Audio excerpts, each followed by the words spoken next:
Sa likod natin mga kabayan, no, napapansin nyo mayroong lumulutang, umaahon, mga ulo. So ito po yung mga isda dito sa Greenland. Napakarami mga kabayan, no, hanggang doon. No. Ito po yung update natin ngayon dito sa Nuuk City, Greenland mga kabayan. No. Yung mga damo ay medyo nabubuhay na siya. Fun run siguro to. Okay. Hello po mga kabayan.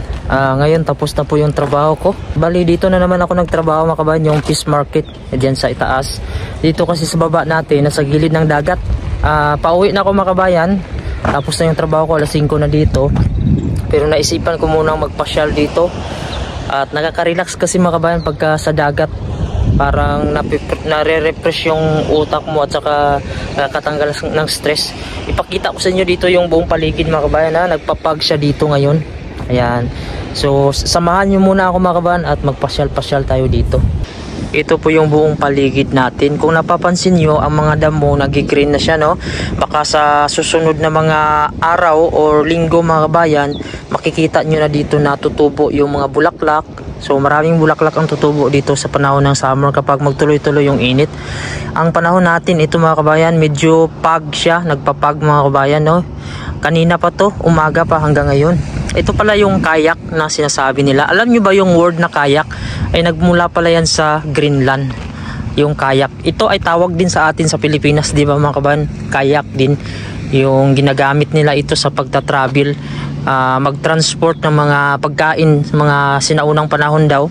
Ito yung service nila. Ganitong summer, hindi lang sa winter kasi tumitigas yung mga dagat dito. Ito po yung dagat, low tide siya ngayon mga kabayan, no? Tapos mayroong ferry boat yung tawag dyan mga kabayan. Kasi marami pong tourist ngayon dito ang dumating.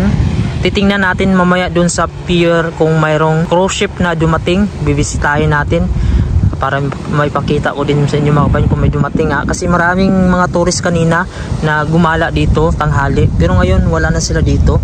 So ito po yung mga bahay dito.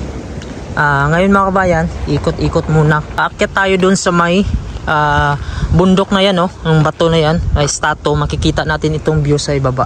Ayan, ang trabaho ko ngayon mga kabayan ay palipat-lipat ako. Hindi permanent yung area ko. Yung boss ko kasi mga kabayan, kung saan yung may trabaho na kailangang matapos, tapos kulang ng tao, dun niya ako pinapasa. Ang nangyari kasi mga kabayan, yung kasama ko ay na-upload siya sa Pilipinas. Dapat nung isang buwan nandito na siya, pero nasa Pilipinas pa siya ngayon, nagpa-process. So may nagja-jogging mga kabayan, no? Ayan, so maganda kasi yung panahon. Ang nangyari sa kanya, nung pumunta siya ng airport doon sa Maynila, babiyahin na sana siya papunta dito. So gagastos na naman siya ng mga kabayan, no? Sa mga nasa 100 yan, 100,000.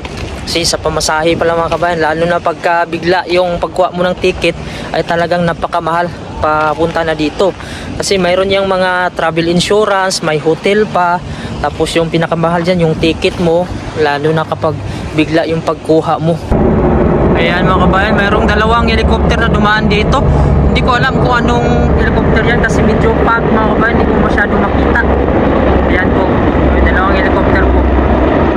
Hindi lang masyado makita yung kulay dahil mapag. Ayan, so ito yung panahon natin, oh. Grabe yung fog mga kabayan.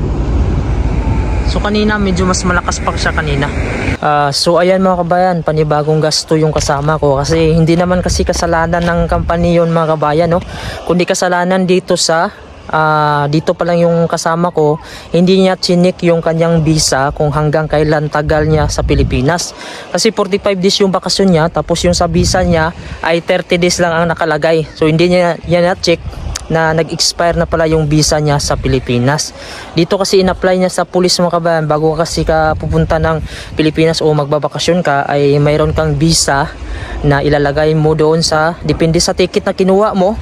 So mag-i-extend yan sila sa visa mo na hindi siya lalagpas doon, nakadepende kung kailan yung balik mo sa, dito sa Greenland. So 30 days lang yung nalagay doon sa kanyang visa, hindi niya pa na-check. So doon niya na nalaman yung naharang na siya sa immigration na expire na pala.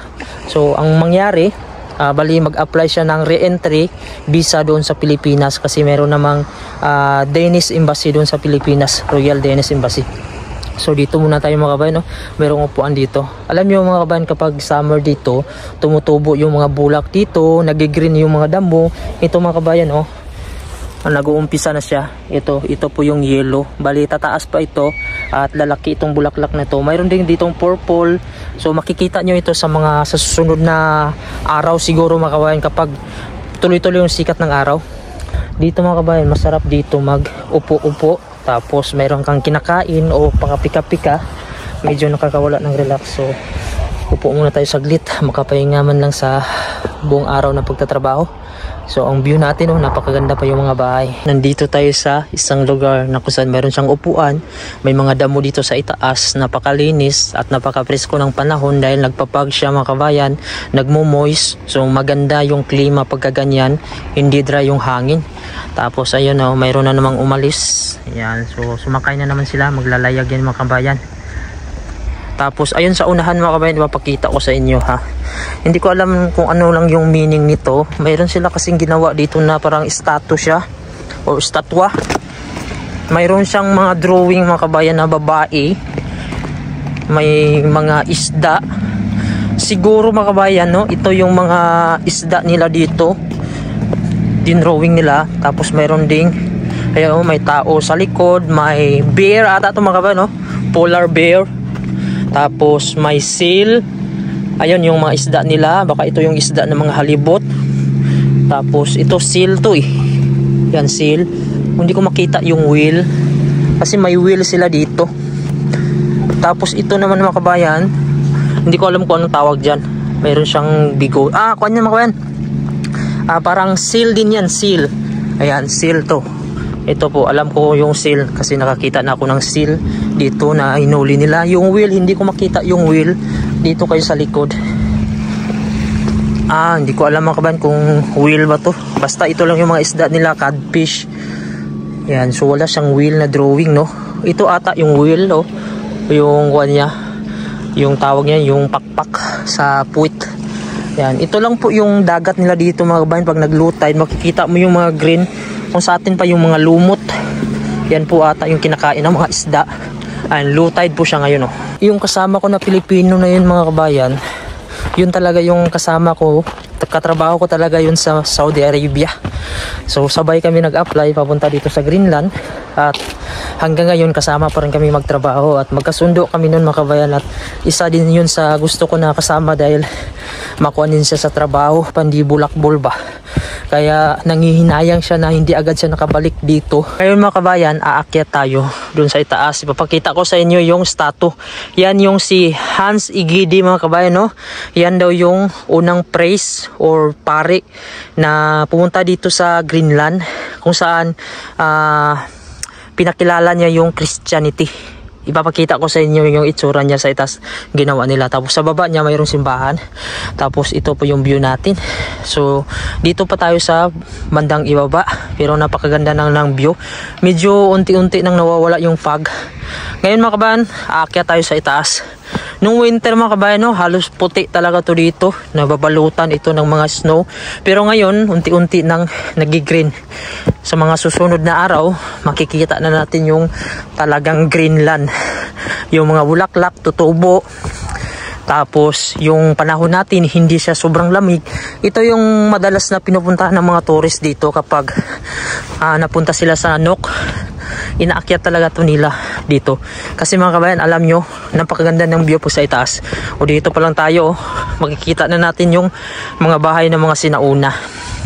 Hindi ko alam mga kabayan, no, kung ito bang mga bahay ay pagdating ng panahon gigibain. Dahil nga, yung Greenland daw dito, ang Nook, ay dadami daw yung tao.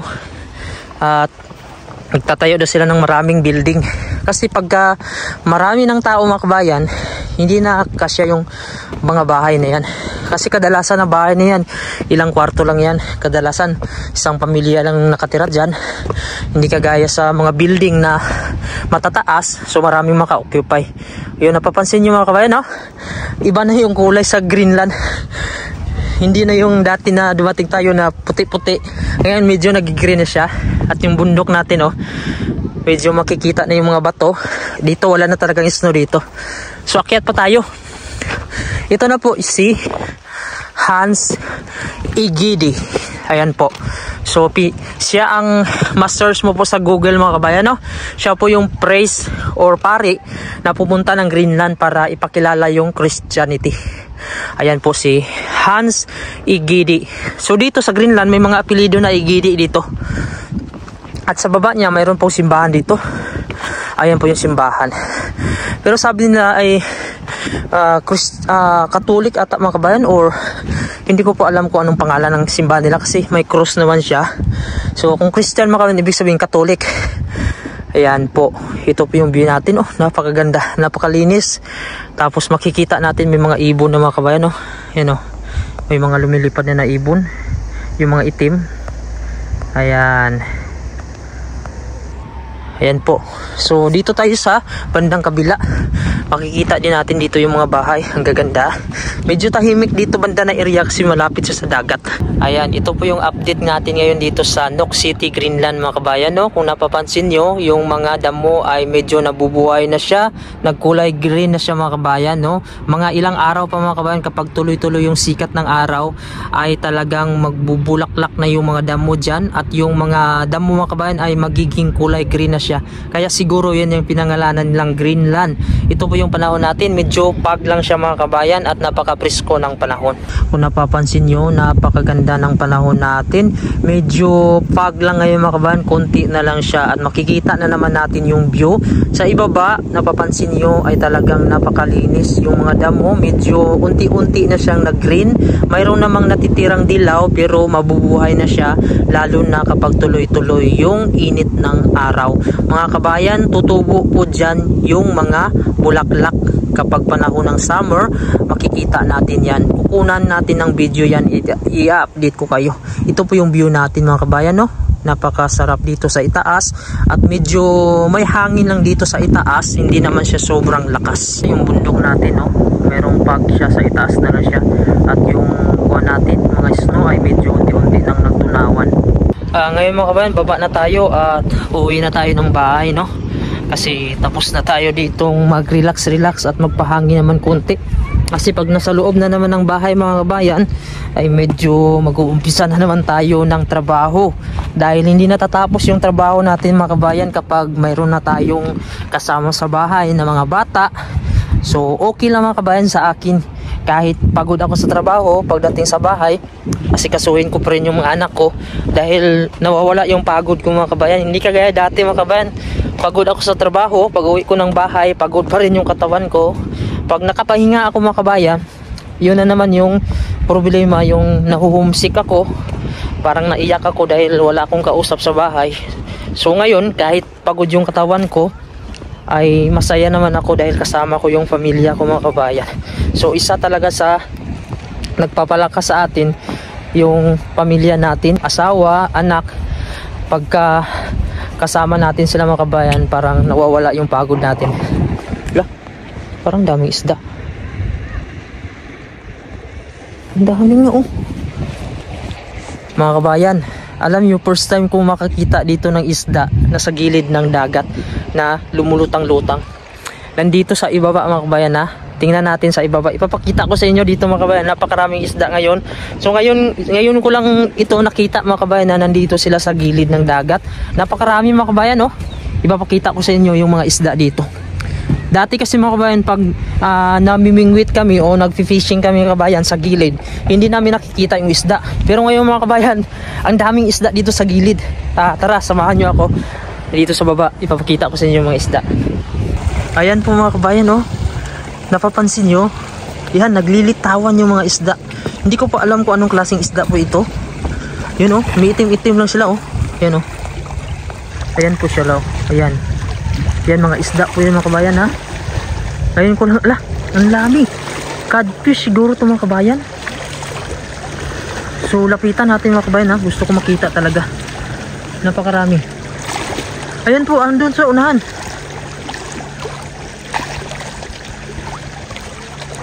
Ang daming isda. What fish is that? Codfish? Narinig. Ano? Codfish. Ang dami mo kabayan. Mini codfish. Ah, ayan oh. Ayan po, mga isda oh. Ayan, isda po ang lalaki. Ayan po yung mga codfish. Ayan po, ayan mo mga kabayan oh. Ayan. Ayan, ayan po. Ang daming codfish. Grabe. Sa likod natin mga kabayan oh, napapansin nyo mayroong lumulutang, umaahon, mga ulo. So ito po yung mga isda dito sa Greenland. Codfish po ito mga kabayan ha. Ayan po, napakarami po sila sa likod natin. Pwede tayong mga huli niya mga kabayan no. Pero hindi ko lang makuha yung lasa kasi sa codfish mga kabayan medyo malansa siya. Pero may magaling na magluto nito. Ayan, so napakarami mga kabayan no, hanggang doon no. So hindi ko alam bakit pumunta sila dito. Ito po yung first time na mangyari mga kabayan na makikita ako ng codfish na napakarami sa gilid. Dati namimingwit kami o nagpipishing kami mga kabayan, hindi namin sila nakikita. Pero ngayon kusang lumalapit oh. Hindi ko alam mga kabayan kung anong nangyari. Bakit ganito kadami oh. Napakagandang pagmasdan mga kabayan, napakaraming isda. Malaki pa naman mga kabayan, yung iba niyan may kadalasan dyan ay mga 3 kilo, 4 na kilo, 2 kilo bihira lang. Pero kadalasan niya mga kabayan 3 kilo. Ayan oh, nandito sa malapit natin oh. Grabe, napakaraming codfish. Ayan oh. Pwede mo nang hulihin yan mga kabayan kapag wala kang ulam. Ayan na yung uulamin mo. Masarap naman sa mga kabayan, nakatikim na ako nito yung sa pagluto nila dito. So depende na lang sa pagluto nito dahil malansa nga siya pag hindi ka marunong magluto. Ayan po, napakarami po. So hindi ko po alam mga kabayan kung anong nangyari, bakit nandito sila sa gilid. Parang hindi sila natakot. Kasi kadalasan mga kabayan, nasa kuwan yan sila, nasa gitna yan sila. So bihira lang sila pumupunta dito. Siguro ay dahil low tide, kaya nandito sila sa gilid. Ayan, napakarami po mga kabayan oh. Hanggang doon oh. Ayan. Ayan po sila mga kabayan oh. Nandito na tayo banda sa malapit oh. Napakaraming isda. Ayan. Kitang kita mga kabayan oh. Ayan po sila oh, yun. Parang mayroon silang kinakain. Hindi ko alam mga kabayan kung anong nangyari. Nawala mo sila ng oxygen or nandito yung mga pagkain. Siguro nandito yung mga pagkain mga kabayan oh. Hala, ito pa mga kabayan oh, mayroon pa dito sa ilalim oh. Yan. Yan, codfish po talaga siya. Mayroon po siyang itim, mayroon pong ibang kulay na itim, mayroon pong video light. Yan. So, ayan mga kabayan sa gilid. You know, ayan. So, napakaraming isda. Nakita ko na mga kabayan, kumakain sila nitong mga, ito, yung mga green na to. Yung lumot, yung tawag sa atin. Ayan po, ayan po, ayan po. Ayan po yung codfish oh. Yan. So, yun na siyang hulihin mga kabayan oh. Ayan po siya oh. Napakaganda. Yan sa ilalim oh, may dalawa oh. Ayan po sila. Kumakain pala sila nung green mga kabayan. Yan pala yung pagkain nila. Napakadali lang yan hulihin mga kabayan. Kasi nung namingwit kami dati, mabilis lang. Minsan paglagay mo, maya maya meron na naman. Mabilis ka lang makakuha dito kasi napakaraming isda dito sa Greenland. Mayroon po dito sa ibaba na dalawa mga kabayan no? Kanina pa sila dito kumakain. Ayan, 3 na. Ayan, so grabe mga kabayan no? Presko yung isda, yung codfish oh. Grabe mo, bumaha yung mga codfish ngayon dito sa gilid. Ayun oh, napakarami. Hanggang dun, ayun oh, para siyang mga whale mga kabayan. Yung whale kasi mga kabayan, itim din yun na lumalabas siya. Ang ulo niya. Ayan, kasi nakasama na ako dati mag fishing. Pero ang hinuhuli namin nun, whale lang. Kaso hindi namin nakuha yung whale na yun, yung tinira ng kasama ko dahil lumubog. Ayan po, napakarami po sila dito. Ayan oh, grabe. Napakaganda pagmasdan. Ayan, ngayon mga kabayan, pauwi na tayo. Uy, may nagja-jogging pa dito mga kabayan oh. Hindi ko alam kung anong grupo to sila. Ayan, nagja-jogging sila dito. Fun run siguro to.